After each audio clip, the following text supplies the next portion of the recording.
시카고 윈TV 미주 핫뉴스입니다.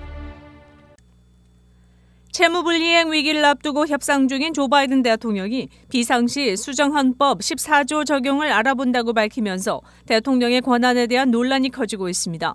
전문가들은 바이든이 해당 법률을 이용할 수 있는지 불분명하다며 이를 강행할 경우 정치적으로나 경제적으로 디폴트 못지않은 피해를 걱정해야 할 것이라고 지적하고 나섰습니다. 현재 미 연방정부의 부채 한도는 31조 3,810억 달러인데 이미 지난 1월 부채 규모가 한도에 도달했습니다. 재무부가 일부 기금에 돈을 내지 않는 등 비상조치에 들어갔지만 곧 한계에 다다릅니다. 수정헌법 14조는 남북전쟁 이후 옛 노예 출신 시민들의 시민권을 보장하는 조항으로 1868년에 의회를 통과했습니다. 14조 4항에는 폭동이나 반란 진압을 위한 포상금이나 연금, 지불, 채무 등 법으로 규정된 정부의 공공부채의 효력에 대해 이의를 제기할 수 없다고 되어 있습니다. 이는 미 정부가 국채 상환 의무를 지켜야 한다는 뜻이라고 헌법학자들은 보고 있습니다. 일부 민주당 의원들은 이를 적극적으로 받아들여 디폴트를 피하고 상환 의무를 지키기 위해 필요하다면 입법부의 동의 없이 추가로 빚을 낼 수 있다고 주장하고 나선 것입니다. 미 캐롤라이나대 마이클 게르하르트 헌법학 교수는 바이든은 수정헌법 14조를 이용해 부채 한도를 부정하고 헌법 소홀을 내세워 국정 운영의 재량을 기대할 수 있다고 평가했습니다. 민주당의 제이미 레스킨 의원은 14조 사항은 선택지가 아니라 의무사항이라며 극성 공화당 세력이 경제를 무너뜨리게 그냥 놔둬서는 안 된다고 강조했습니다. 무소속 버니 샌더스 상원 의원은 수정헌법 14조 발동이 완벽한 해법은 아니라면서도 이를 이용하면 미국이 제때 빚을 갚을 수 있고 경제적 혼란을 예방하며 가장 취약한 계층이 심각한 삭감을 겪지 않게 할 수 있다고 말했습니다. 현재 공화당이 장악한 미 하원은 정부의 부채 한도를 내년 3월 말까지 1조 5천억 달러 증액하는 동시에 바이든 정부의 복지 예산을 대폭 깎는 예산안을 통과시킨 바 있습니다.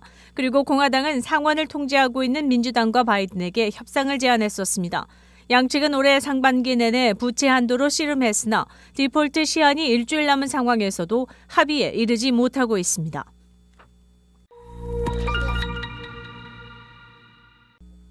일리노이주 복지부와 제비 프리츠커 주지사는 주민들의 안전을 지키기 위한 노력으로 오는 메모리얼데이 연휴 때 시카고시 전역에 위기 예방 및 대응 부대를 파견할 것이라고 발표했습니다. 30명 이상의 훈련된 평화유지군이 시카고시 내에 배치돼 갈등 해결 및 위기 지원을 제공할 지원 파트너들과 함께 활동하게 될 것이라고 덧붙였습니다. 프리츠커 주지사는 성명에서 우리가 하는 가장 중요한 일은 지역 공동체를 안전하게 지키는 것이며 이것은 연구 기반 및 공동체 중심 접근법을 통해 시에서의 폭력과 갈등을 원만하게 해결하기 위한 또 다른 중요한 접근 방안이라고 밝혔습니다. 브랜든 존슨 시카고 시장은 위기 예방 및 대응 부대인 CPRU는 우리가 사는 지역사회를 안전하게 유지하는 유닛이 될 것으로 확신한다라고 말했습니다. 윈TV 채널 24.5는 안테나를 통한 공중파 방송을 통해 시청할 수 있습니다. 미 전국 도시 중 가장 렌트비가 비싼 도시는 역시 뉴욕시로 알려졌습니다. 부동산 정보회사 점퍼가 내놓은 전국의 렌트 보고서에 따르면 올해 4월 현재 뉴욕시의 원베드룸 렌트비 중간값이 월 3,570달러로 가장 높은 것으로 나타났습니다. 전년 대비 4.4% 올랐습니다. 샌프란시스코는 뉴저지 저지시리와 함께 렌트비 중간값이 월 3,000달러로 2위로 조사됐습니다. 보고서는 뉴욕시가 렌트비가 가장 비싼 곳으로 오랫동안 알려져 맨하튼 허드슨강 맞은편인 저지시리 등지에 주거지를 찾고 있으며 이로 인해 저지시리의 임대료는 팬데믹 초기 2020년 3월에 2,090달러에 비하면 무려 44%나 오르는 추세라고 밝혔습니다. 한편 미 전국적으로 렌트비는 계속 오르고 있으나 상승폭은 둔화하고 있다는 지적입니다. 지난 4월 원베드룸 기준 렌트비 중간값은 월 1,495달러로 전년 대비 6% 오른 것입니다. 이는 그 이전 두 해에 걸쳐 두 자릿수 증가율을 나타낸 것과 비교할 때 인상폭이 줄어든 것으로 분석됐습니다.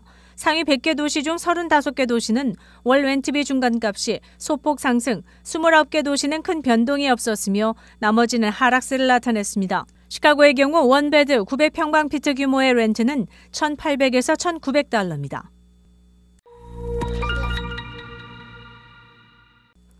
신설 재외동부청장 인선이 막바지에 접어들면서 이기철 전 LA 총경사가 거의 유력하게 검토되고 있습니다. 당초 한국 언론들은 심윤조 전 국회의원이 초대 재외동포 청장에 내정됐다고 전한 바 있었는데 윈티비에서 확인 결과 확정이 되지 않은 걸로 알려졌었습니다. 이후 이기철 전 총영사로 갑자기 급선회한 배경에 관심이 쏠립니다. 서울대를 거쳐 위스콘신대 대학원 행정학과 출신인 이기철 전 총영사는 1985년 외무고시에 합격, 외교관 생활을 시작했습니다. 조약국장, 국제법률국장, 재외동포 영사대사, 네덜란드 대사를 거쳐 LA 총영사를 역임한 뒤 2018년 유니세프 한국위원회 사무총장에 취임한 바 있습니다. 특히 해외 한인사회에 대한 이해도가 높아 신설된 재외동포청의 기틀을 세우는데 큰 역할을 할 수 있을 것이란 기대감이 커지고 있습니다. 한편 윈티비는 이번에도 한국 정계 요로에 확인한 결과 이기철 전 LA 총영사가 재외동포청의 첫 청장으로 거의 확정적이란 답변을 받았습니다. 80년대를 풍미한 팝 가수 티나 터너가 83세를 일기로 사망했습니다. 그녀의 대리인은 터너가 오랜 투병 끝에 스위스 추리히 근교 자택에서 평화롭게 숨을 거뒀다고 24일 밝혔습니다. 티나 터너는 록앤롤 초창기인 1950년대에 데뷔해 30년간 팝 무대를 지키며 많은 히트곡을 남겼습니다. 1985년에는 세계 그래미상을 거머쥐었으며 통산 8차례 수상했습니다. 그 뒤로도 활동은 이어져 95년에는 007 시리즈인 골든아이 주제곡을 녹음했으나 2009년 월드 투어를 끝으로 가수 활동을 마무리했습니다. 음악 매체 롤링스톤은 터너를 역대 최고 음악인 100인에 올린 바 있습니다. 캘리포니아주에서 22일 열린 Applied Materials AMAT 투자 발표 행사는 축제 분위기가 연출됐는데 그 이유는 반도체 생산지인 실리콘밸리에 30년 만에 대규모 반도체 투자가 이뤄졌기 때문입니다. 세계 1위 미 반도체 장비 업체인 AMAT는 써니베일 지역에 40억 달러를 투자해 세계 최대 규모의 연구시설을 짓는다고 밝혔습니다. 카멀라 해리스 미 부통령도 참석해 미국에서 반도체를 만드는 것은 핵심 안보 문제라고 강조했습니다. 반도체 지원법 시행 이후 미국에는 세계에서 200억 달러 규모의 반도체 투자가 몰리고 있습니다. 중국에 대한 디리스킹, 탈위험에 나선 서방 국가들이 반도체 블록을 강화하는 모양새입니다. 그동안 반도체 제조 일선에서 밀려나 있던 미국, 일본, EU는 내년부터 첨단 반도체를 본격 생산합니다. 삼성전자의 170억 달러 투자는 미 텍사스 테일러 공장에 이뤄졌는데 내년 가동을 앞두고 있습니다. 전례 없는 반도체 보조금이 투자에 강력한 유인책이 되고 있다고 분석합니다. 실리콘밸리의 반도체 투자 복귀도 이 보조금 덕이 컸습니다. 서방 측의 반도체 보조금 지급 명분은 역시 중국 리스크를 회피하기 위함입니다. 서방 블록에 첨단 반도체 공장을 가지고 있지 않을 경우 차후 반도체 산업이 중국의 볼모로 잡힐 우려가 커지므로 위험을 분산시키는 이른바 디리스킹을 추구하는 것입니다. 공동 대응을 위해 반도체 블록을 형성하고 마이크론, 인텔 등이 적극적인 전략 협약을 맺고 있습니다. 이와 더불어 미국의 중국 반도체 제재에도 적극적으로 동참하는 모습입니다. 미국의 2024 대통령 선거 출마를 공식화한 디산티스 플로리다 주지사가 보수 우위의 연방대법원 구조를 확고하게 유지하겠다고 공약하고 나섰습니다. 자신이 대선에서 이기면 최고 8년까지 집권하면서 대법관 후임 인사를 진행하겠다고 밝히면서 당선돼도 헌법상 4년으로 임기가 제한되는 도널드 트럼프 전 대통령과 차별화한 것입니다. 그는 올랜도 기독교 미디어 컨퍼런스에서 현재 보수 대 진보 6대3 구조인 대법원을 7대2 구조로 바꿀 것이라고 밝혔다고 23일 워싱턴 포스트가 전했습니다.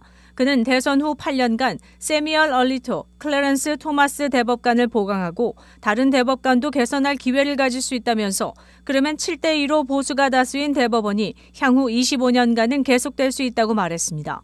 이는 보수 성향의 얼리토 토마스 대법관이 2025년 이후 8년 사이에 사망하거나 은퇴할 가능성을 염두에 두고 한 말입니다. 나아가 디산티스 주지사는 존 로버츠 대법원장 및 소냐 소토마요르 대법관에 대한 교체 수요도 발생할 가능성이 있다고 내비치기도 했습니다. 로버츠 대법원장은 보수 성향이지만 대법원에서 균형추 역할도 하고 있으며 소토마요르 대법관은 진보 성향으로 분류됩니다. 시카고 한인동포 일간지 한국일보는 전자신문으로도 배포됩니다. 시카고 한국일보 무료신문은 가까운 한인식당이나 마켓에서 볼 수 있습니다. 뉴스24에서는 여러분의 제보를 기다립니다. 제보전화 847-290-8282번입니다.